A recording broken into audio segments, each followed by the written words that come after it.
नमस्कार. निवडणुकीचा बिगुल वाजला आहे आणि खरं तर आपण या सगळ्या जवळजवळ उमेदवारांच्या विशेष मुलाखती घेतो आहे. त्यांचे एकंदरीत जो इतिहास आहे, विकास कामांची जी यादी आहे किंवा इथल्या समस्या जाणत ते नेमकं काय करणार आहेत याचा आढावा एकंदरीत लोकराज्य TV करते आहेत. मात्र आज आपण चंद्रपूर महानगरपालिकेच्या प्रभाग क्रमांक 3मध्ये आहोत, एम-एल प्रभागामध्ये आहोत आणि आपल्यासोबत आज आहेत आशा देशमुख. ताई नमस्कार. खरं तर हा जो प्रभाग आहे या प्रभागामध्ये OBCमधनं आरक्षित जी उमेदवारी आपण घेतलेली आहे आणि भारतीय जनता पार्टीचे आपण अधिकृत उमेदवार आहात.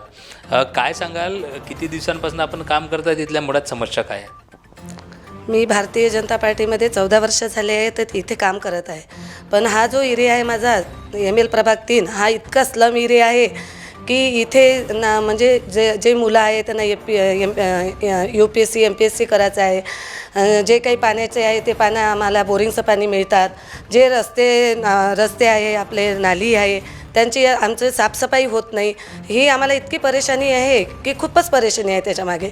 मला असं वाटते का आमचा म्हणजे स्लम एरिया असल्याकारणाने मला असं वाटते की ते साफसफाई झाली पाहिजे आणि आपले जे मुलांना आहे यांना योग्य शिक्षण भेटलेलं पाहिजे. त्यांच्यासाठी जसं आपण काही ना काही केलं पाहिजे, त्यांच्यासाठी अभ्यासिका केली पाहिजे, त्यांना मार्गदर्शन त्याच्यामध्ये मिळालं पाहिजे. ज्या काही महिला आहेत त्या सुशिक्षित आहे पण त्या बेरोजगार आहेत, तर त्यांच्यासाठी असं आहे की आपण रोजगार आणलेला पाहिजे.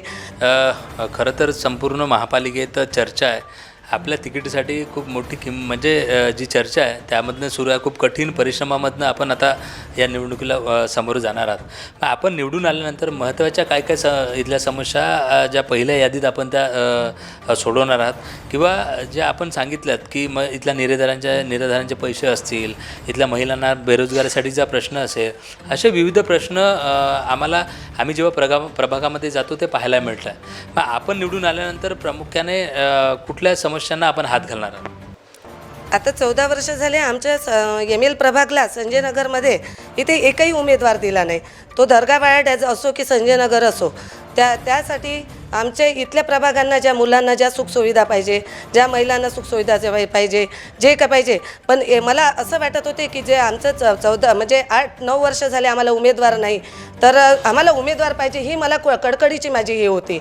तर माझं एवढंच म्हणणं आहे की जर मी इतकी संघर्षाने मला जी तिकीट दिली तर मी हे आमच्या जो प्रभाग नंबर 3 आहे, जो दर्गावाडा आहे, जो संजय नगर आहे, कृष्णानगर आहे, इंदिरानगर आहे, इथे जे कामं झाले नसं, नालीचे, रोडचे, साफसफाईचे, निराधारचे, श्रावणबाळ योजना झाली, मुलांना अभ्यासिका पाहिजे. जसं मुलं शिकतात पण ते गरीब घरचे मुलं आहेत तर त्यांना पुस्तकं घ्यायला खूप त्रास जातो. अशा मुलांना त्यांना काहीतरी अभ्यासिका करून त्यांचं शिक्षण पूर्ण केलं पाहिजे, ही माझी तळमळीची आहे. आणि जे सुशिक्षित आहे पण बेरोजगार महिला पडल्या आहेत त्यांच्यासाठी मी रोजगार आणला पाहिजे, हीच माझी भूमिका आहे. नक्कीच. आता ताई, इथल्या नागरिकांना, इथल्या प्रभागातल्या मतदारांना आपण काय आव्हान करणार आहात शेवटी आणि मतदारांना काय संदेश असेल आपल्याकडं? मी आपल्या प्रभाग नंबर 3ला हेच आवाहन करणार आहे की जसं मी संघर्ष केला तसंच तुम्ही माझ्यासाठी संघर्ष करा आणि मला प्रचंड बहुमताने निवडून द्या. मी तुमच्या पाठीशी आहे. नक्कीच. आपल्या एकंदरीत प्रभागामध्ये आपल्या पॅनलमध्ये 4 उमेदवार आहेत.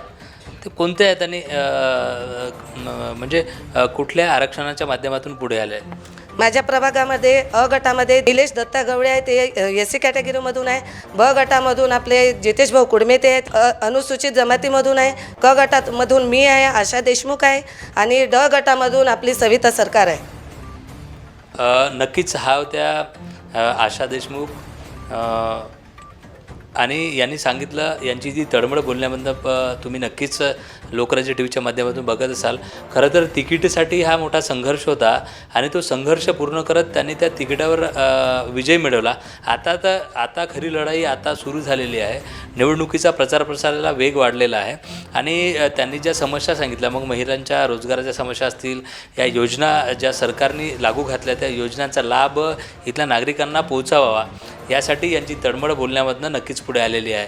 आम्ही देखील इथल्या समस्या जाणून घेत अशा नेत्यांपुढे, अशा राजकर्त्यांपुढे त्या समस्या मांडण्याचं काम लोकराज्य TV करते आणि नक्कीच त्या समस्या सुटाव्यात हाच आमचा मानस आहे. आपण असंच भेटत राहणार आहोत, इथल्या समस्या जाणून घेणार आहोत आणि यांच्या या खास मुलाखतीमधनं यांचा जो वेग आहे, यांचा विकासात्मक कामाला जी गती आहे ती मिळावी, हा देखील इथल्या नागरिकांचा किंवा यांचा हेतू असेल.